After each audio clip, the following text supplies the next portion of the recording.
പാലക്കാട് ഒറ്റപ്പലം മീറ്റ്നയിൽ അതിർത്തി തർക്കത്തിനിടെ സഹോദരങ്ങൾ തമ്മിൽ സംഘർഷത്തിനിടെ ഒരാൾക്ക് വെട്ടേറ്റു.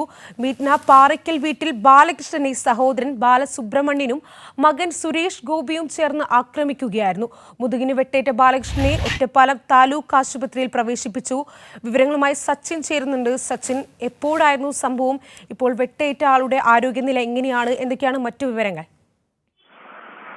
ഇന്നലെയായിരുന്നു സംഭവം നടന്നത്. പാലക്കാട് ഒറ്റപ്പാലം മീറ്റ്നയിൽ വെച്ചാണ് സഹോദരങ്ങൾ തമ്മിൽ ഏറ്റുമുട്ടിയത്. അതിർത്തി തർക്കമാണ് ഇത്തരത്തിലൊരു സംഘർഷത്തിലേക്ക് കലാശിച്ചത്. മീറ്റ്ന പാറക്കൽ വീട്ടിലെ ബാലകൃഷ്ണനെ സഹോദരൻ ബാലസുബ്രഹ്മണ്യവും സുബ്രഹ്മണ്യത്തിന്റെ മകൻ സുരേഷ് ഗോപിയും ചേർന്ന് ആക്രമിക്കുകയായിരുന്നു. മുതുകിന് ബാലകൃഷ്ണനെ ഒറ്റപ്പാലം താലൂക്ക് ആശുപത്രിയിൽ പ്രവേശിപ്പിച്ചിരിക്കുകയാണ്. 30ഓളം സ്റ്റിച്ചുകളാണ് ബാലകൃഷ്ണന്റെ മുതുകിൽ ഏറ്റിട്ടുള്ളത് എന്ന് ഡോക്ടർമാർ അറിയിച്ചിട്ടുണ്ട്. ഈ അക്രമത്തിന് നേതൃത്വം നൽകിയ കാരണക്കാരായ സഹോദരങ്ങളായ ബാലസുബ്രഹ്മണ്യത്തെയും മകൻ സുരേഷ് ഗോപിയെയും ഒറ്റപ്പാലം പോലീസ് കസ്റ്റഡിയിലെടുത്തിട്ടുണ്ട്. ശരി, സച്ചിനാണ് വിവരങ്ങൾ നൽകിയത്.